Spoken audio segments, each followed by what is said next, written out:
Okay, this is the Mazda cx90 Turbo Premium Plus trim. Not the S, not the Turbo S. This is just the regular Turbo Premium Plus. Horsepower is 280 and 329 pound-feet of torque. This is my real world review as a family of 4, and I've been driving this car now for 3 months, and just kind of wanted to give a little review of what I think, the pros, the cons, and maybe help you make a decision of whether it's the right car for you. This is the black mica with the 21-inch wheels, silver alloy. And it is the inline 6. I test drove both the Turbo S and just, this one. And personally, I found that this has more than enough horsepower for my needs. Turbo S was pretty fun to drive, definitely peppy, but this has tons of power. So good enough for me.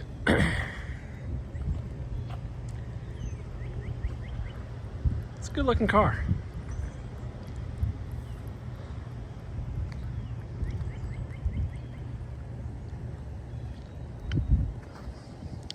I will say one of the things that took a little getting used to driving this car was, I guess, the change with the transmission. I guess using a wet clutch instead of a torque converter. It does take a little getting used to. It's almost like driving a stick shift car. Like that first and second gear does kind of shift a little hard. But once you get used to it, it's not that big of a deal. The main reason I chose the Mazda cx90 over other vehicles like the Palisade, the Telluride, and the Acura MDX was really a combination of features and price. I bought this used with 16,000 miles on it and pretty inexpensive, out the door at 37,000. I thought it was a pretty good deal.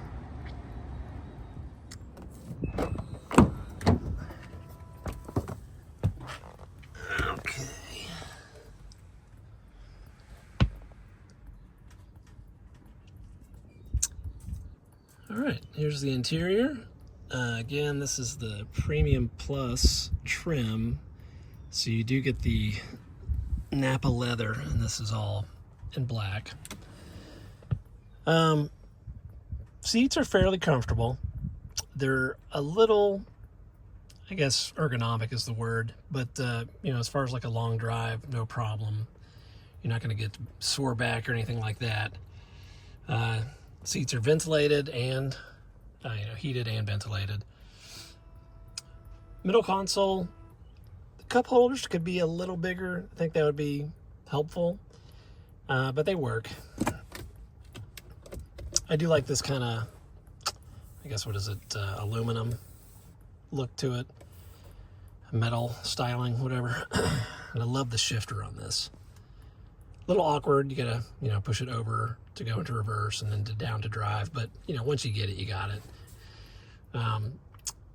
Media dial is polarizing for some people hate it, some people love it. I've gotten so accustomed to it that I don't even think about it, to be honest.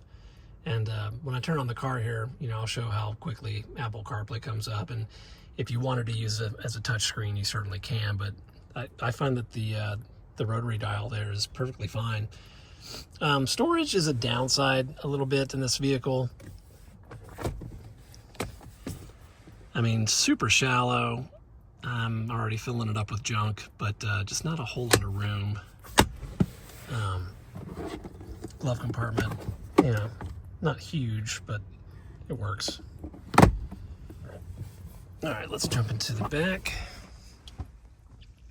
So, got my son's car seat and my other son's booster seat. And I'm 6'4", so I'm all the way back in my seat. So, he's only 8 years old. he still has a lot of room.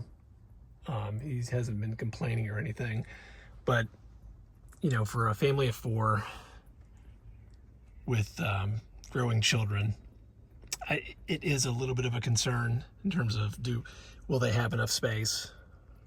We're not really going to use the 3rd row all that much. You know, we're probably just going to be putting it down most of the time, so I don't think it'll be that big of a deal. But I think extra storage, you know, would have been nice with this vehicle, but you know, it's a compromise. Okay, let me jump into the back seat real quick.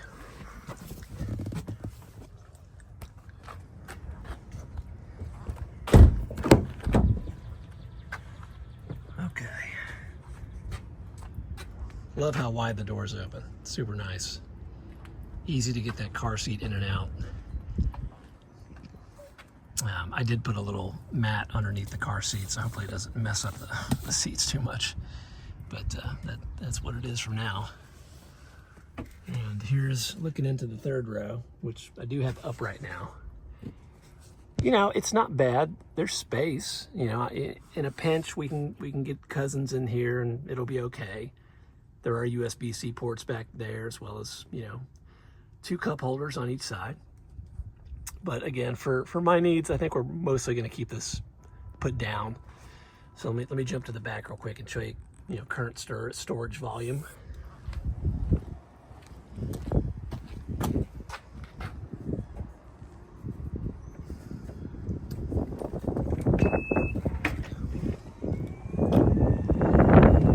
Okay. So with the 3rd row up, this is just some junk that we have in the back here. But I think you got like 15.9 cubic feet, or maybe just 15, somewhere around there.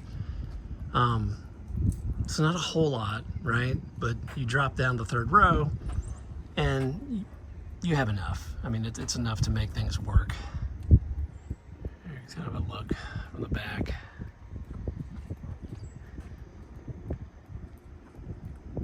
Yeah, okay.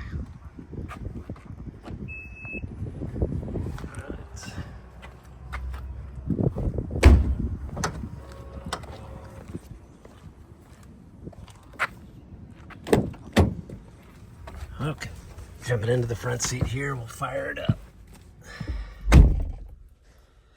Love the leather wrapped steering wheel, by the way. So nice. And you got you know, all your tactile buttons here with the adaptive cruise, lane keeping, you know, setting your cruise control, your stereo controls, your phone, info, source, all that good stuff.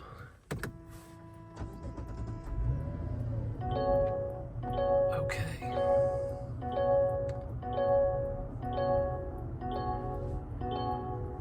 And this is what I was referring to with the entertainment system. You know, my phone's already synced, so immediately it's going to pull up Apple, right?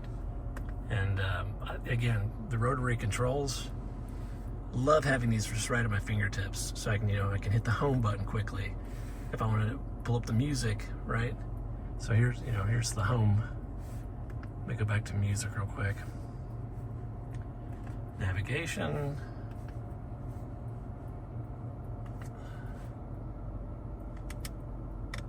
So it's a little laggy. I don't think it's normally not the case. Yeah. But when you have it in Apple CarPlay, you know, you can use it as a touchscreen, which it's not going to work right now.